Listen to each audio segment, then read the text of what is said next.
Before I start laying in all the wiring and the plumbing, I want to make this stack of tubes over here into my roll bar and my harness bar with my tubing bender, which I just got set up.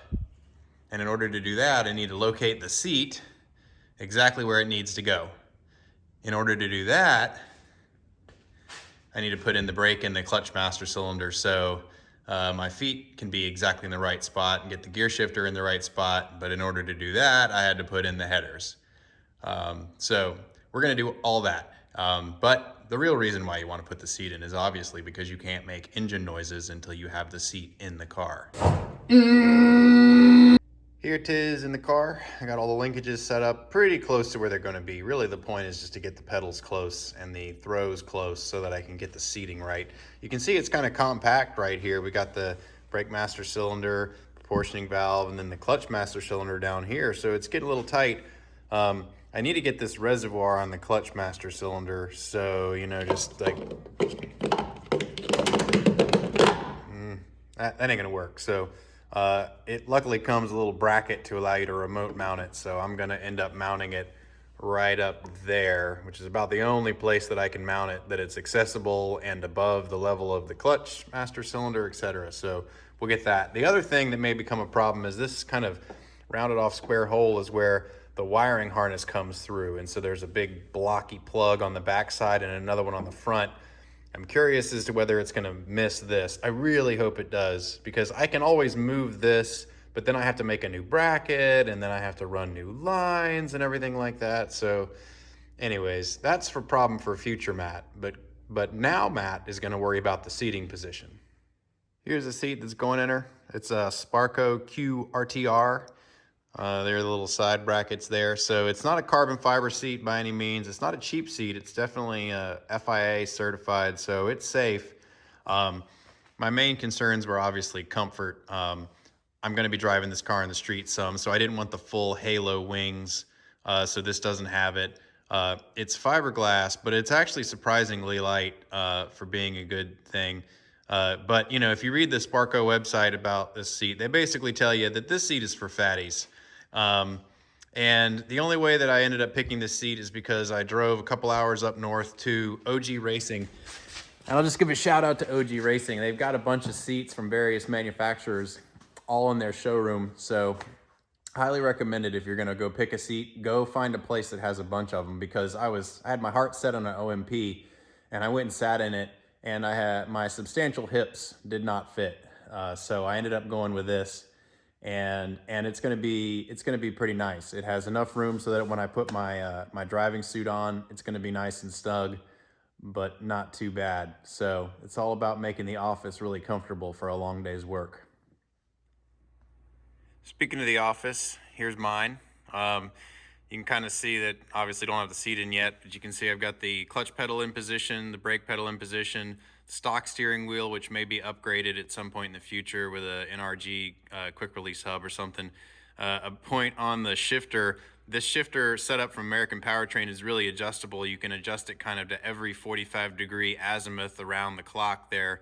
I've got it right now set up so that it's really quite close to the steering wheel. So if you're in first, you have just enough room to kind of do all the steering operations that you need and still get your hands by. And the idea is kind of to set it up a little bit more like, almost like a WRC car, where you really don't have to move your hand very far to shift. So not really the laid back muscle car style, but should be more practical for the track. And then one thing I wanted to point out is if you look in here, and if you were to kind of align straight down the wheel, you'd see that the center line of the wheel is actually closer to the transmission tunnel than it is to this outer rocker rail. So I'm gonna have to really try to push the seat in towards the middle as close as possible. And then the seat will go forward until I get my leg distance so it's very comfortable when it's resting on the pedals. And then I wanna get my elbows so it's kind of, you know, so the elbow angle is like 70, 80, 90 degrees. So relatively close to the steering wheel. So we'll get that all sorted out next. All right, and here's my seat mounting solution. I've had the seat in and out many, many times to try to get the spacing just right. The floor pan isn't too bad. It's not flat, but it's not kind of weirdly shaped like a lot of more modern or import setups. So it's kind of got these flat areas right here, and then it breaks and kind of slopes back here, which turned out to be kind of convenient because along with having extra junk in the trunk, I've got a fairly tall torso without, you know, being especially tall myself, which means I got to worry about head clearance. So if I throw a helmet on and then sit in the seat, I want it to clear the roof with a little bit to spare, so when I can put a headliner back in. So I originally had this this plate mounted so that it was up like that, and the seat was more upright, which got my feet where I needed them to be, got my elbow angles where I wanted them, but my head wouldn't fit. And so what I ended up doing was actually taking this plate that I've made out of 1/4 inch by 2 bar stock and tilted it back. So it's actually tilted up in the front, which gave me a little bit of headroom and still is acceptable from a driving position. So what I've got here is it flush bolted straight down here, and I've got a longer bolt in the front going into the original spot, and I'll make a shim out of aluminum or something like that. And in order to slam it as low as possible, what I've done, like under this, is I've used countersunk screws so that I can mount it flush on that spot right there. Here's the shim under that front bolt. It's just a piece of aluminum that I've cut at an angle. The angle of this this plate with respect to essentially level is near enough as matters, about 10 degrees. So I just lopped off a piece of aluminum rod at 10 degrees in the chop saw, threw it on the lathe, faced it, drilled it. Works like a champ. All right, here we are, getting ready to bend up the main hoop. Sorry about the glare, it's just the way it is. So the main hoop's gonna be nothing too special. It's gonna start over here on this flat spot, go up, kink in, and come across the roof, and go all the way across and do the same thing over there. It'll be a full width because I am planning on having a second seat over here. Because on the second gens, the walls kind of actually bend out before they bend back in, there's going to be a little bit of room here. Now there's a piece of trim that goes here anyway, so that shouldn't be too bad, but it's going to come down and kind of come straight down here. And it's nice that there's these flat areas in the second gens, a nice landing pad for the place. And actually, you don't even need to build a rocker box so you can drop the hoop down to weld the rear braces, because if you pull the front brace or the main hoop forward, it'll kind of slide down and out of the way. And so it all should work out pretty nice. I'm building it up using Justin the fabricator's instructions on how to build a roll cage, kind of his walkthrough, so I'm not going to go back through it. But essentially, we'll see how it goes. This will be the first time ever doing this. All right, here's the plan for the main hoop. Got my cheater bar here, which is what I used to help me sort it out. And I drew up this quick this diagram, obviously not to scale. From my video earlier, this is where I got these numbers that tell me the cost of the bend. And then I have distances here so you can kind of enter in the inches of the different sections and add them up to see how much total tube you need. So what I ended up with is a section across the top of 29 inches.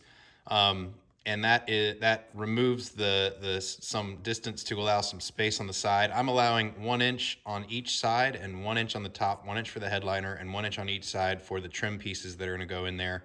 The top bend is going to be 50 degrees, and then the next bend, which is actually not a whole lot further down from the top bend, is going to be the remaining 40 to make the total of 90.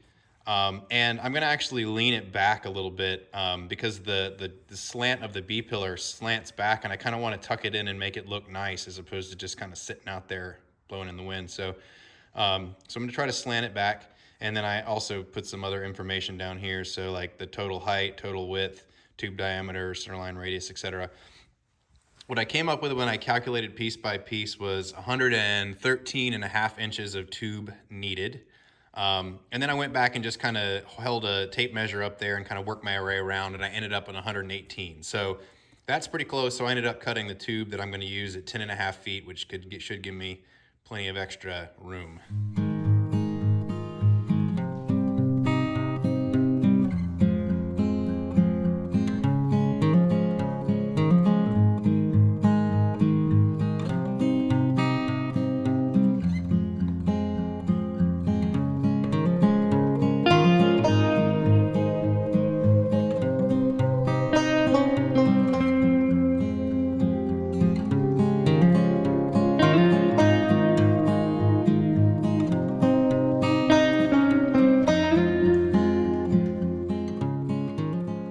that bend went pretty well, I'd have to say. The angles of each leg are a little off. I tried to level it with with an electronic angle finder, and I don't know, it's off by about a degree. Nothing too egregious, so I think it'll be okay. But I'll do better next time. So what I've done here is to go ahead and get my kind of second bends is I've kind of chalked out on the ground the width of what I'm dealing with. You can see the chalk line here. So this is the width that I want the vertical tubes to come down at, minus the inch on each side to allow for trim. And so this is a bit more of an eyeball situation. So what I'm going to do is take my cheater bar here, and I'm going to put it up here in line with this tube, and I'm going to kind of, I know that my angle is going to be vertical after this 40-degree bend. So I'm just going to line it up here and move it up and down the tube until the outer tangent of this cheater bar just touches the chalk, and then I'm going to mark where the cut is in the cheater bar, and that'll tell me where to start my bend, so that when I do a 40-degree bend, it just nips inside of that chalk tube. And then in theory, I should be able to come down here, take a measurement from the end of this up to that mark, and then do the same over there, because when I started the whole measurement on this tube, I started from the center. So this leg should be exactly the same length as this leg, in theory.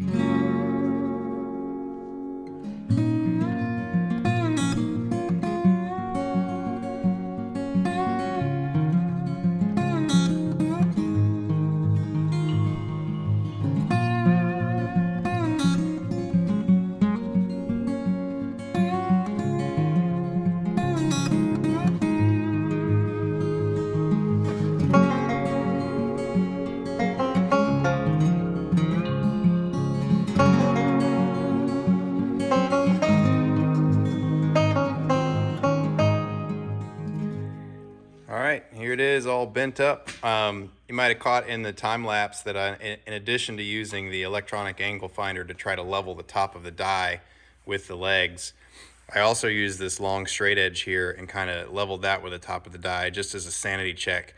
And what I was thinking was happening is I had these boards set up across here that would sweep, so it would support it. But once you got it locked in, it's pretty stuck in there. So I think what was happening is when I was torquing on it, the whole frame was twisting just a little bit, and it was actually causing the tube to rotate, to cause it to rotate a little bit in the clamp. So from now on, what I'll do is I'll level it, get it level with the shims, tighten it down over here, and then take a shim level away so that any torque or anything isn't like shoving up on the leg and causing any misangularity. But I think because I got that sorted out, actually the two legs lie flat pretty well. There's just maybe a 1/4 inch out askew right there, but man, that's not too bad.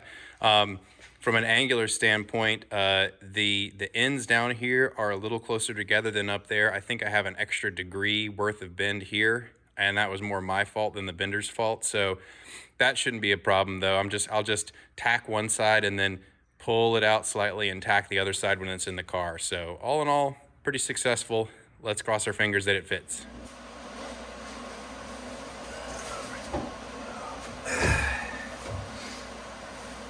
All right, got the tube cut down to the right length. I used the chop saw to put a 10-degree layback on the tube. I checked the rule books for SCCA and a couple other places, and I didn't see anything specifically that was preventing you from taking the main hoop and tilting it back at all. And I'm not trying to build this for a specific class because it's not going to be a full roll cage anyways. So so I'm going to lay it back mainly so that it lines up nicely with this angle right here, and looks really nice and tucked in. So that's what we got. We got 10 degrees cut into the end, bevels into the end. I've got these 3/16 inch plates that are kind of cleaned up here and then tacked in. And I've got some marks down here that show me how far forward and aft I want my the base.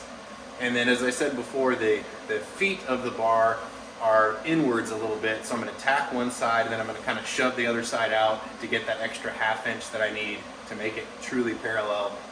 Then tack it.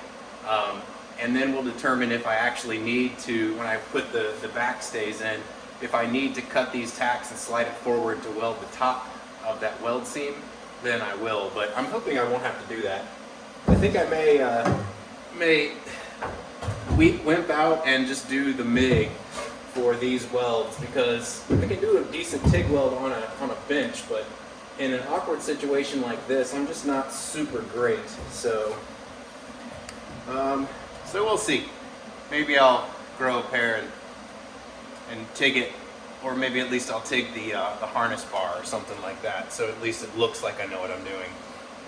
Alright, so now what I'm going to do is I got the lines lined up, get the bevels nice and flat, make sure that this side is somewhat lined up, just so it's close.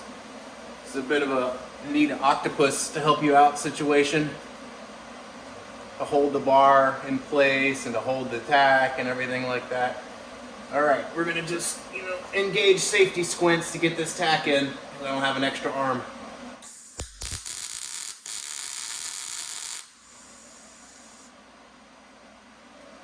Alright, there's one tack. I'm going to probably put another one in there because that's not a very tight tack.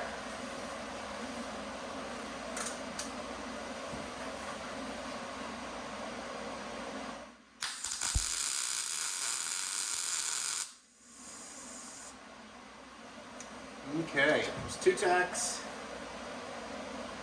This side's holding pretty well.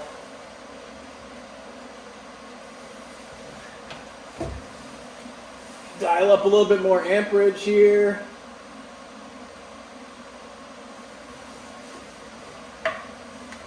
Put a third in because I'm pretty sure it's going to let go if I try to push it outwards right now.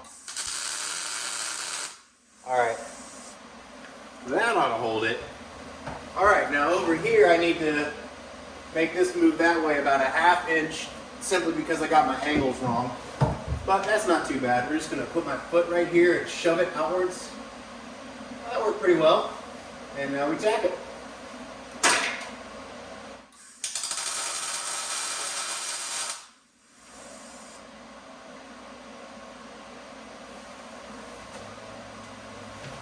Alright.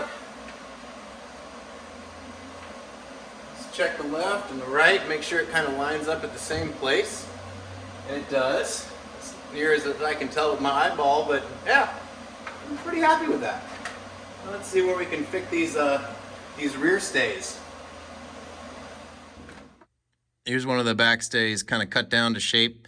I got it landing on these little ledges that are just in the trunk, just inside of the wheel wells. And if you reference under the car, that's right where the unibody chassis rails go. So I put a nice piece of 3/16 kind of snuck back in there, and it should be plenty strong. I think most of the DSE bars and things like that, they tend to hug the roof and get an extra bend and go through the package tray. That's really just to keep room in the rear seat area. And I'm not going to try to put any seat in the back of this thing, so I can just go straight back, which will make it stronger and a lot simpler to fabricate. And up here, I wasn't using a notching setup or anything like that. I just used the old method of cutting a couple of angles and then kind of profiling it out with a flap disc, and it seems to work pretty well. And I've got these coming in right where the bend starts.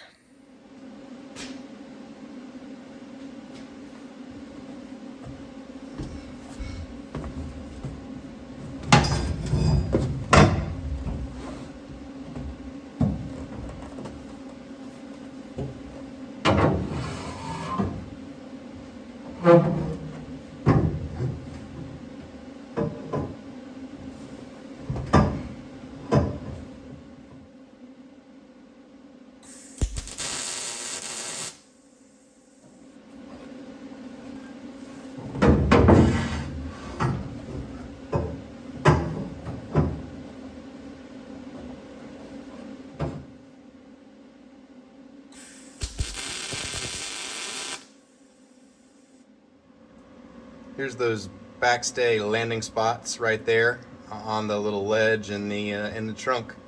Comes right through the already existing hole. Just had to do a little massaging with the persuader. Same deal over here.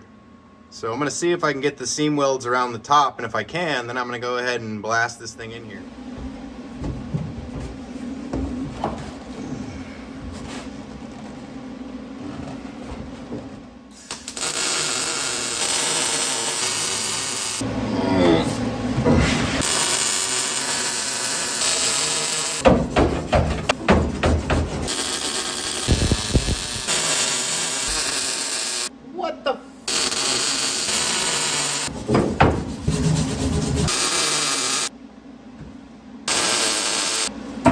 Stop.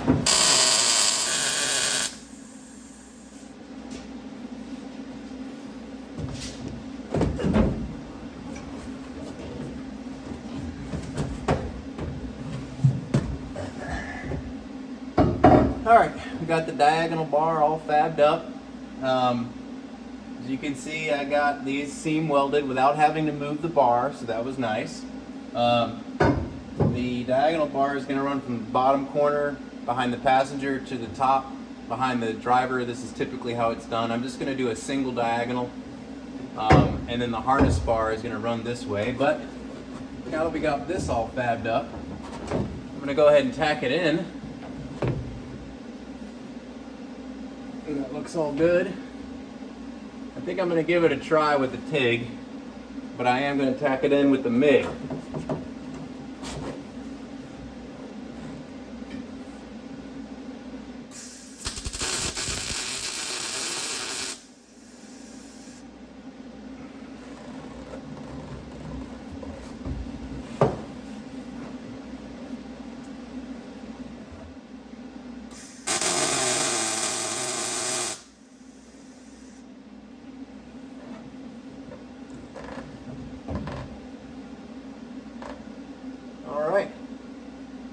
Starting to look sturdy. I've come to a pretty critical point, which is getting the shoulder harness angles right. If you look online, there's a bunch of different sources that most of them say keep it level or below. There's a few that say you can go 5 or 10 degrees up. Some say you can go all the way down to 45, though it's not recommended.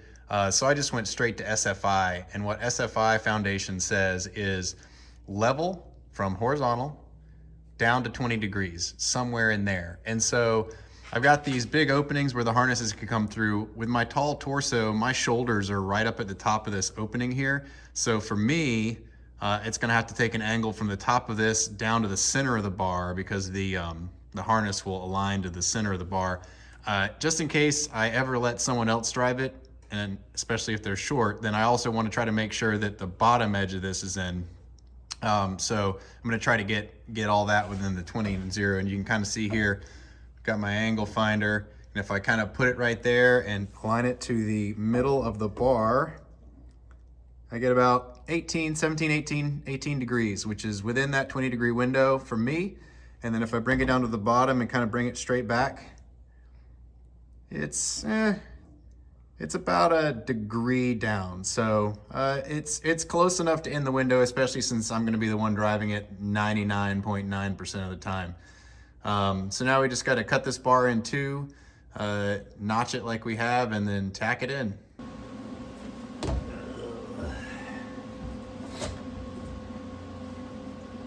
Okay, I got the bar cut in half and put the copes, the notches on either end of the tube, and it took me a little while to kind of get them exactly the right length so that they would line up and look like they were one continuous bar.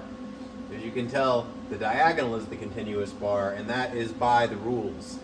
They want the diagonals to be continuous, and they allow the harness bars to be cut into two sections. So what I've got now is I've got them sitting in place with this magnet, and I took my little angle finder and I found the angle of the top. So you get it started. Found the angle of this bar up here, which is 0.3 degrees, and I leveled it at 0.3 here as well, and did the same with this. And so everything is level, everything is the right length, and if you look across here, it's all the same height. So I'm just gonna verify that that's right about 0.3, and it is. And then I'm gonna give it a quick tack with the MIG.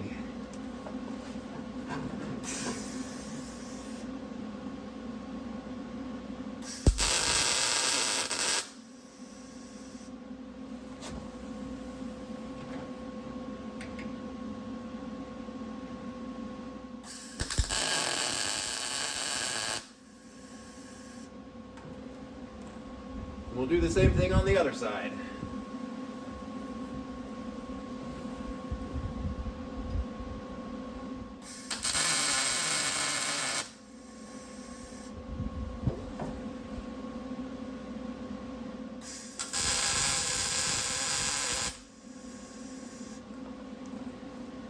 Alright, now all I need to do is finish these welds and finish the base plate welds. We'll see, maybe I'll toss a coin and see if I do it with the MIG or the TIG.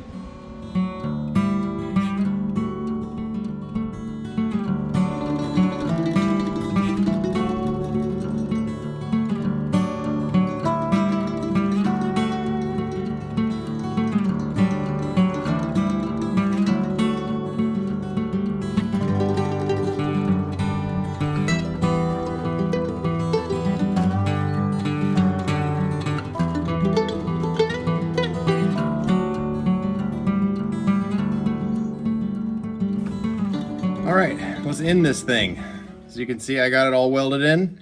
It's solid, it ain't coming out. I ended up MIGging it because I just wasn't confident in my ability to do good quality TIG welds using the thumb switch, since I wasn't going to be able to use the pedal back in there very easily. But it all turned out alright. Seat's good. I just put the helmet on one last time. Plenty of headroom. Harness bar lines up.